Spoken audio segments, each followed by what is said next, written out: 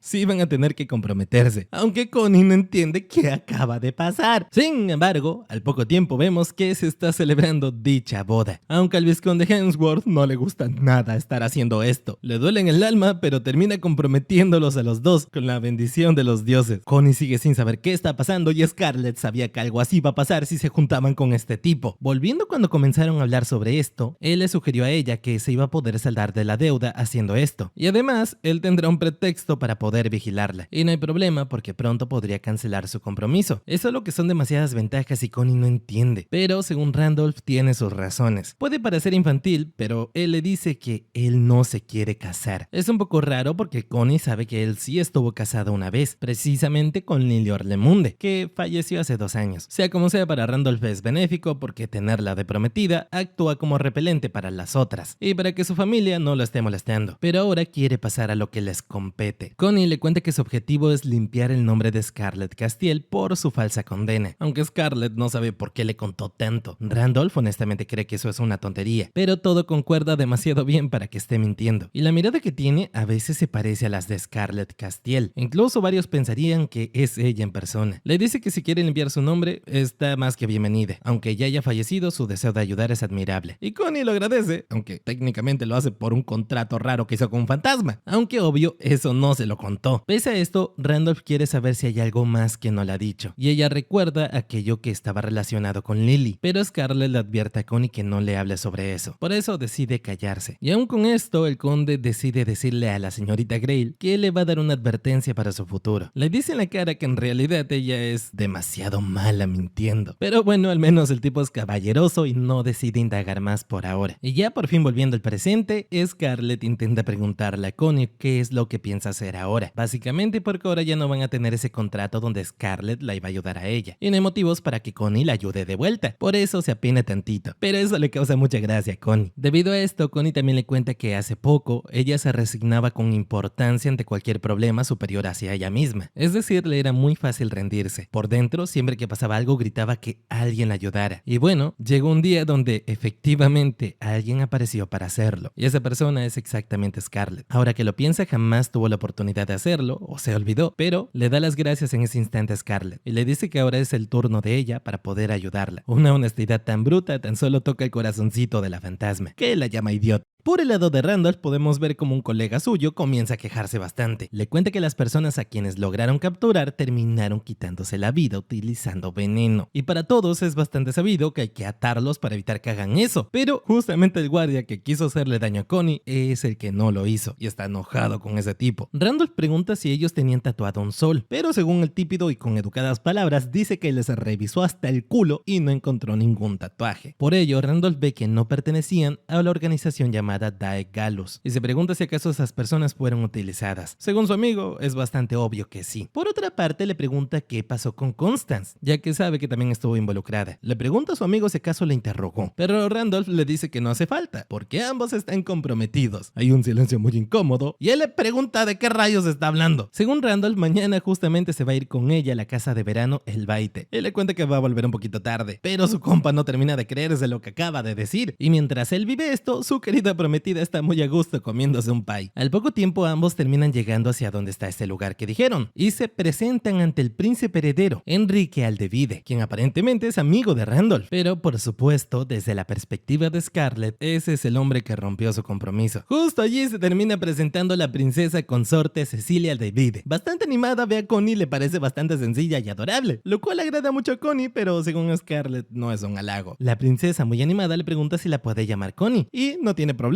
Por eso la chica también le dice que puede llamarla Cés. Y no hay problema porque también es la hija de un vizconde. Pero pese a eso, la pobrecita Connie siente mucha presión. Aún así, es muy animada la mujer y le dice que la próxima salgan a tomar algo de té. Y le avisa que aunque Randolph parezca aterrador y horrible, no es una mala persona. Así que solo debe tenerle paciencia. Pero Randolph, la verdad, está bastante emperrado. Aunque la princesa tan solo se burla de él. Scarlett se mantiene al margen. Y de repente la princesa se dirige a Randolph, llamándolo Randy. Le cuenta que tenía otros compromisos, pero verlo tan tan enojado es un placer poco habitual, así que se lo perdone. Dice que tiene que ir a recibir a un invitado distinguido del sur. No pudo estar por mucho tiempo, pero les dice que fue un placer. Con eso dicho, se termina retirando. No sin antes decirle a Connie que será un gusto verla otra vez, pero nuestra prota está bastante conmocionada porque esta tipa es muy rara y da miedo. Además, sus manos estaban muy frías. Por su parte, el príncipe Enrique les pide que por favor dejen pasar por alto el desaire. Sea como sea, Randolph le pregunta a él si se contactó con el emisario de Faris. Según Enrique, ellos son gente orgullosa, pero viven de glorias pasadas. La gente dice que tienen muchos problemas económicos y es probablemente cierto. Esto es todo lo que podemos ver de la charla, pero Connie nos cuenta que cuando la princesa consorte Cecilia conoció al príncipe heredero Enrique, este aún debía seguir comprometido con Scarlett. Ella suponía que eso fue el causante de la tragedia, pero ahora tiene bastantes dudas. Connie le pregunta a Scarlett por qué comenzó a sentir bastante odio por esa princesa, pero según Scarlett fue al revés. La princesa era la que quería problemas, aunque tampoco es como si ella sintiera odio o resentimiento hacia Scarlett. En realidad, esa mujer mira con hostilidad a todo el mundo. Más que odio, sería como una rabia bastante contenida en esos ojos. Por ello, Connie intuye que entre esos dos no hay nada de amor. En ese instante aparece un hombre que le pregunta a Connie si se perdió. Scarlett le dice que es el rey. Su nombre es Ernst Aldevide, quien en todo caso es bastante amable con Connie, la cual está muy asustada por tener a su majestad de frente. El rey le pregunta si ella es la señorita Grayle, a quien hasta hace poco han comenzado a llamar la reencarnación de Scarlett Castiel, aunque para él ella es una señorita bastante encantadora. Para romper el hielo mientras camina por ahí, le cuenta a ella que las violetas de su reino suelen tener un tono un poco rojizo, y hay una leyenda al respecto. Una hada que habitaba en las violetas de Aldevide era muy impulsiva, y un día se quemó por querer acercarse demasiado a las almas del infierno, y le pregunta a Connie qué opina de esto. Scarlett ve que Connie no entiende, así que siente que es momento de actuar. Le pide que se aparte y tome el control en ese instante, para responder que desde su punto de vista, el hada de las flores hubiera querido salvar a los muertos, porque si hubiera tenido algo de qué avergonzarse, no seguiría floreciendo con tal nobleza. El rey ve que sí tiene el parecido con Scarlett en ese instante, pero Connie le dice que nada que ver. Si respondiera como Scarlett, seguramente diría que los asuntos de las flores silvestres no son de su incumbencia, y eso hace que el rey se preocupe bastante, porque suena muy similar a ella. Por ende, parece que estos dos también llegaron a tener su historia. Y además de esto, ya estando más en calma, Connie se reúne con Randolph, pues ella le está contando que la citaron a una comisión investigadora, y justamente lo hizo la anfitriona de la última fiesta de máscaras, la cual era Deborah Darkian. Sin embargo, Randolph le aclara que ellos no tienen ninguna potestad legal, así que no tiene por qué seguirles el juego. No obstante, ella igual quiere ir. Siente que todavía hay mucha información que puede obtener, pero por detrás Scarlett le pregunta si acaso sabe cómo se llama la comisión de Deborah. Y es que sus reuniones son famosas, pero nadie sabe qué ocurre en ellas. Y literal nadie dice nada al respecto. Por eso obtuvieron el nombre de la merienda de las damas mudas, mismo lugar al que Connie decidió asistir. Deborah se alegra de verla y la felicita porque todavía conserva su cabeza. Después le dice que ya debería saberlo, pero no se puede hablar de lo que se dice aquí. Y Connie no tiene ningún problema con eso. Y eso que Deborah está rodeada de sus lamebotas. La mujer le cuenta que recibió una carta de su amiga Pamela Francis. Se dice que el cabello de esa mujer acabó blanco como la nieve, pero en su carta también dijo que nada de lo que hizo Connie infringió la ley. Por ende, alguien más tiene que intervenir para hablar de sus delitos. Deborah le dice que tendrá el honor de que ellas la juzguen, porque de otra manera va a terminar igual que Scarlett Castiel. Esa mujer estaba orgullosa de su rostro, pero su cara terminó rodando por el suelo como si fuera un juguete. Por eso absolutamente todos, incluso los más despreciables, aplaudieron, rieron y abuchearon. Y Deborah se burla de ella porque tuvo un final muy humillante. Eso hace que Connie se enoje, pero obviamente Scarlett está emperrada. Sin embargo, nuestra muchacha le toma la mano para hacer que se calme. Scarlett no entiende por qué hace eso, pero tampoco la desagrada del todo. Según Connie, hasta ahora siempre pidió que la salvara. Sin embargo, esta vez tiene planeado pelear juntas. Las dos se intercambian de cuerpo, y Scarlett de inmediato les dice que es una farsa de mal gusto, pero piensa seguirles el juego. Deborah se confunde, pero Scarlett le dice que ambas van a juzgarlas a ellas en realidad. Las otras chicas se confunden un poco, pero Deborah tiene interés en esto. Scarlett le dice a la mujer que el baile del conde Yondu tuvo que ser un golpe duro para ella, pero la mujer dice que si se refiere a esas mujeres que estaban ahí, en realidad fue ella quien reportó el caso a la policía militar, pues le parecía horrible que hubiera traficantes de personas. Es más, solo de pensarlo hasta se le hiela la sangre. Pero Scarlett le pregunta entonces por qué todos los implicados tenían vínculos con los Darkian. Por ejemplo, el marqués de McLean, que parecía amigo de los esclavistas, quien de hecho es ex esposo de una de las presentes llamada Esther. Scarlett sigue diciendo que va a ser imposible que evite la cárcel, aunque podría tener una sentencia más leve si delata al cabecilla. También les recuerda que su esposo es Randolph, y dependiendo del testimonio que le den, con mucho gusto va a mediar con él. Eso hace que una de las chicas ya comience a tener muchas dudas en la mesa. Al ver que las piezas ya están acomodadas, Connie decide intercambiar con Scarlett, pues seguramente esta mujer sabe que Deborah estuvo implicada en esto, y cree que si logra hacerlas declarar, va a ser game over. Pero en ese instante, Deborah se enoja. Ella hace que las chicas hagan como que todo lo que dijo Scarlett no lo escucharon, y saca como nuevo tema de conversación que el marqués de McLean estaba a punto de abandonar el país, y gracias a eso no volverán un tiempo. Centra su mirada en Esther y ella se siente muy presionada, así que simplemente le da la razón. Todo el esfuerzo que hizo Scarlett fue en vano, y Deborah le pregunta si sigue sin entenderlo, y es que la hija de un vizconde no podría aplastar a un Darkian. En ese instante Connie se siente bastante presionada, y lo peor es que ya llegó la hora de hacer votaciones. Entre ellas ahora van a decidir a quién se debería juzgar, si a Connie o a Deborah. Encima esa mujer le dice que si se arrodilla ante ella y se comporta como una niña buena, tal vez llegue a la conclusión de que Pamela tan solo estaba delirando, pero si tiene algo más que decir la va a escuchar con mucho gusto. Entonces, de forma inocente, Connie deja salir su honradez, diciendo que no está en acuerdo con sus absolutos métodos. Por dentro piensa que da igual lo que hagan, ya no piensa dar marcha atrás, y eso es algo que enojó muchísimo a Deborah. Pero justo en ese instante una persona abre la puerta. Ella parece bien animada y disculpándose por las molestias, pero al ver quién es, a Deborah no le gusta nada. La chica que llega se queja porque tuvo que hacer muchas formalidades para poder llegar, y ella va y abre las ventanas para que haya algo de luz, mientras que Deborah le dice a Abigail que es bastante grosera para llegar sin invitación. Nuestra prota se sorprende enseguida porque se trata de Abigail O'Brien. Nos cuenta que en el reino hay 4 grandes familias nobles. Primero que nada están los Castiel, los Richileo, los Darkian y por último los O'Brien, y la misma se acerca a Connie para decirle que es un gusto. Aparentemente ella está ocupando hoy el asiento de Susana Neville, ya que ella no pudo asistir. De hecho, se los muestra por escrito. Las demás chicas intentan hablar, pero ella solita firma su acta, y de inmediato les dice que vino a decir algo. Primero que nada nombra a Esther, a Janine y a Caroline, quienes son las lamebotas de Deborah, y les asegura que si no quieren que las aplaste, tienen que hacer lo que diga. De esa manera pareciera que Deborah pierde su poder, pero la misma le dice a Abigail que eso no está bien, ya que eso no amenaza, y si insiste en amenazar a sus amigas, va a tener que estar obligada a recurrir a la ley. Pero Abigail le dice a Debbie que no puede hacer eso, porque nada de lo que se diga aquí puede salir de esta sala. De hecho, ella misma creó esa regla, y todas firmaron eso por escrito. Eso hace que Deborah se enoje bastante, pero tan solo dice que no se siente bien en ese momento y se debe retirar. De esa forma, Connie queda por completo a solas con Abigail, la cual le dice que esto fue muy riesgoso, ya que este mundo es muy despiadado. Y de hecho, por detrás, Scarlett está de acuerdo con ella. Connie le agradece bastante por su ayuda, pero ella le dice que en realidad debe agradecerle a su prometido, porque él ayer fue a su residencia a pedirle que le ayudara, pues ya sabía que se iba a meter en problemas. Él solito investigó a las participantes y le consiguió esta carta, y viendo cómo la protegen hace que Connie se sienta un poquito avergonzada. Y cuando nuestra niña va saliendo ya por ahí, una tipa aparece de la nada y la agarra de la mano. La reconoce como Constance Grayle y comienza a hacerle un montón de preguntas. Ni siquiera se presenta, pero le pregunta desde cuándo empezó a admirar a Scarlett Castiel y si acaso se está rebelando contra el lema de su propia familia, la honradez de los Grayle. Le pregunta si se aburrió de portarse bien o si no le frustró que todos los periódicos se centraran en la muerte de Teresa. Connie está muy asustada, pero le pregunta quién rayos es Teresa. Entonces Scarlett le recuerda que fue la otra cosa que pasó en el baile de Emilia. Al ver cómo reacciona esta especie de periodista, le pregunta si acaso no lo sabía, pues aparentemente como su amante la dejó, intentó quitarle la vida, pero luego se la terminó quitando ella. Eso le da un poco de pena a Connie. Pero lo peor es que esta tipa no para y le pregunta qué hay de él y su nuevo prometido, hasta que por fin aparece un señor que parece Sasuke pero con lentes, y le dice que ya fue suficiente a Amelia. Ella lo reconoce como Aldous, y el tipo le dice a Amelia que el jefe de redacción ya se lo advirtió. La van a degradar si hace más entrevistas no programadas. Por eso la tipa simplemente le dice que hasta la próxima nuestra prota y se va corriendo. Aldous tan solo se disculpa por parte de ella y se presenta a sí mismo como Aldous Clayton de la compañía Mayflower, y le dice que si Amelia le da problemas simplemente lo llame. Con eso dicho, él también se retira. Toda esta situación fue muy extraña para nuestra niña, y Scarlett le dice que haga de cuenta que solamente se topó con un gatito y ya está. Pero cuando Connie se reúne con una de sus amigas, ella comienza a decirle lo que lee en el periódico, en la que dicen que la señorita C, hija de un vizconde, imita a la infame Scarlett Castiel, consume alucinógenos que están prohibidos y pasa sus días en orgías descomunales, lo cual son puras falacias desgracia, según Connie. Y su amiga obviamente le da la razón, pero a ella le da un poco de pena ya que veía a Amelia Hobbs como modelo a seguir. Porque sí, esa loca escribió ese artículo. Aún así a Connie le sorprende que ella la vea como modelo. Y es que según la misma, ella piensa seguir soltera y convertirse en una periodista. De hecho, le recuerda que la misma Connie se lo recomendó. Como a la misma le encanta estar al tanto de todos los rumores, fue Connie quien le sugirió que se convirtiera en periodista. Nadie le había dicho algo así ni en broma, pero se puso muy feliz porque también se sintió reconocida. Y escuchar eso hace que Connie se sienta muy alegre. Pero ya que están hablando, su amiga le pregunta si acaso va a tomar el té con la princesa consorte Cecilia, porque ella quiere ser la primera en saber todos los detalles. Y cuando Connie va saliendo de su casa, se encuentra con una mujer diciendo que representa a las damas de la Asociación Violeta, y cuyo nombre es Kimberly Smith. La pobre Connie ahora se pregunta qué rayos va a pasar ahora. Según esa mujer, ellas trabajan para liberar al país de toda cultura barbárica, y esta vez la quieren reprender a ella porque es una mujer necia que idolatra a Scarlett Castiel. A la pobre Connie le parece esto una estupidez, pero no puede decir nada al respecto. Y la señora le pregunta si acaso esos hongos vienen del paraíso de Chacal, lo cual le llama mucho la curiosidad a Scarlett, porque conoce el paraíso de Chacal. Sin querer, Connie aparta su mirada para ver a Scarlett, y la señora se siente ofendida porque seguramente es una noble que no valora a los plebeyos, al igual que el resto de nobles intolerantes. Connie intentaba decir que nada que ver, pero entonces aparece su amiga Katie. Muy enojada le pregunta a ella si acaso entonces sus padres también son intolerantes, pues ella proviene de una familia noble, pero su mamá nació plebeya. Y le pregunta a la vieja esa si acaso los llama intolerantes simplemente por pertenecer a la nobleza. Gente que estaba por ella comenzaron a tomar atención en el asunto y por eso la señora se termina retirando. Con él iba a agradecer a su amiga, pero ella bastante seria le pregunta si en serio el conde Ulster es su prometido, pues ella nunca se enteró de nada. Y cuando ve que Connie no responde es porque es verdad. Ella sabe que le dijo que podía tener su espacio, pero se siente dolida ya que su amiga no le dijo ni una palabra. Por eso decide simplemente retirarse. Debido a eso, Connie cuando está a solas se pone bastante triste porque lastimó a su amiga. Es solo que ella es a la última quien querría meter en todo este lío, porque este mundo es bastante peligroso. Cuando ella llega a visitar a Randolph, le agradece por lo del otro día. Randolph ve que Abigail no se anduvo con rodeos, y la verdad es bastante típico de ella. Connie piensa agradecerle en persona cuando la vea, pero cuando van caminando por ahí se topan con un señor bastante extraño que va corriendo. Según Randolph, él es Kendall Levine, un diplomático de alto rango y un emisario especial de Faris. Ve que la gente está bastante tensa, y es porque parece que perdieron a un miembro de su delegación, o eso es lo que cree Scarlett. Randolph le pregunta si la tipa está aquí, porque al parecer Connie ya le contó que ella puede hablar con un fantasma. También le habla sobre Ulysses, una persona que lleva desaparecida desde ayer, y él es el séptimo príncipe de Faris, quien tan solo tiene 9 años. Scarlett se pregunta si acaso lo secuestraron, pero si es así, ¿por qué los de Faris no han dicho nada? En vista de la situación, Randolph se termina despidiendo de Connie para ponerse a trabajar, y Connie le dice que seguramente el niño debe estar muy nervioso, por eso le pide a su prometido que lo encuentre cuanto antes. Aún así el tipo se preocupa porque ella se tiene que reunir con la princesa Cecilia, pero Connie le asegura que tendrá mucho cuidado, y si llega a fallar, se va a escudar en él, y eso es algo que le agrada bastante a Randolph. Por el lado de Scarlett, dice que de todas formas tiene mucha curiosidad sobre quién pudo cometer ese secuestro, ya que hay bastante seguridad. Como ve que aún tiene tiempo, se va porque quiere investigar qué pasa. Mientras tanto, Connie es recibida por la princesa, y al enterarse de que solo va a estar con Connie, no le agrada mucho, pero lo intenta disfrazar. En eso también vuelve Scarlett, y al parecer encontró a un hombre sospechoso. Su nombre es Vado y es un mercader de la República de Soldita, quien vino a ver a Cecilia. De hecho, la misma se encarga de mostrarle un montón de cosas raras que le trae su mercader, y ya que está hablando de eso, Connie aprovecha para preguntarle si él viene muy a menudo. Según Cecilia sí, y le dice que justamente es Vado. Él estuvo ayer en esta casa, vino a venderle alfombras con una enorme canaza en la espalda, aunque tiene curiosidad del por qué le pregunta eso. Según Connie no es nada y Cecilia la ignora para tomar el té, el cual desprende un olor bastante peculiar. Cecilia nota su cara y le dice que, por si acaso, el de ella es un té negro normal. Le cuenta que toda su vida ha sido enfermiza, por eso Vado le hace el favor de conseguirle un té de hierbas especial, por eso también hay 2 teteras. Connie es honesta y le dice que pensó que era porque una vez la intentaron envenenar, y supuso que tan solo estaba siendo precavida. Cecilia se sorprende al ver que está al tanto de todo, pues se supone que ese intento de asesinato fue por parte de Scarlett, y dice que en ese caso, si está interesada, se lo va a contar. Ese día, Enrique rechazó una cita con Scarlett, pues la estaba visitando ya que estaba enferma. Eso enojó muchísimo a Scarlett. Fue esa noche en la que descubrieron que habían envenenado uno de sus jarrones, y su arete yacía junto al frasco envenenado. Además, hallaron una botella de veneno medio vacía en su residencia, y el resto sucedió como lo dicen los rumores. Por eso la ejecutaron por lo que hizo. Igual Cecilia dice que tiene parte de la culpa porque se enamoró de Enrique cuando él estaba comprometido. Y de hecho también es culpa suya que el pobre Enrique aún no haya tenido hijos, pensando que seguramente le cederá el trono trono a Johan, su hermano menor, ya que él tiene esposa e hijos. A Scarlett le da gracia ya que su actitud de mosquita muerta no la salva de ganarse enemigos en este lugar, señalando que justamente ese precioso té que ella toma tiene un veneno anticonceptivo. Por ello, sus órganos deben estar en un muy mal estado y su cuerpo debe estar frío como el hielo, lo cual tiene sentido porque Scarlett recuerda sus manos frías. Por eso la pobrecita casi grita cuando ella estaba a punto de seguir bebiendo su té. A Cecilia le llama la atención y Connie termina contándole todo para luego retirarse. Scarlett le dice que es una estúpida por contarle todo, ya que va a levantar sospechas, pero la muchacha se sentía mal porque una mujer estaba bebiendo veneno enfrente suyo, aunque según Scarlett pudo haberle mentido sobre eso. Y Connie le dice que es verdad que ella es muy mentirosa, pero ahora sabe muy bien cuando ella dice la verdad, por eso no tuvo dudas. Scarlett ve que anda muy engrida últimamente, pero sigue hablando sobre el mercader, pues dijeron que llevaba una cesta y justamente ahí podría ocultar un niño pequeño. Deberían investigar más sobre eso. Y si quieren saber sobre un mercader, tienen que preguntarle a alguien del mismo sector. Debido a eso, nuestra prota se termina reuniendo con Neil Bronson y se sorprende porque ya lo había visto antes, pero con otro peinado. Gracias a él consiguen información y van de aquí para allá consiguiendo todavía más y más, descubriendo al final que Faris tiene el monopolio de un fármaco abortivo, pero nadie conocía a ningún vado, lo cual es curioso porque es muy importante como para visitar el palacio, y que no sepan quién es en realidad es información muy valiosa. Pero mientras viajan en ese carruaje justo tiene un problema. El conductor le dice que son las ruedas traseras y quiere revisar, y luego de un momento un señor con una voz diferente le dice que efectivamente había un problema con las ruedas, y Scarlett se queda hecha hielo. Ella sí detectó que la voz no era la misma. Connie abre la ventana para ver si se trata del mismo, pero no, es una persona a la cual no conocen. En ese instante recuerdan esa frase para detectar a personas malas, y Connie lo dice inmediatamente. Por eso el tipo reacciona e intenta abrir la puerta. Scarlett hace que se aparte y tira una especie de rayos a través de ella, y por ello el hombre termina sacando un arma y disparando.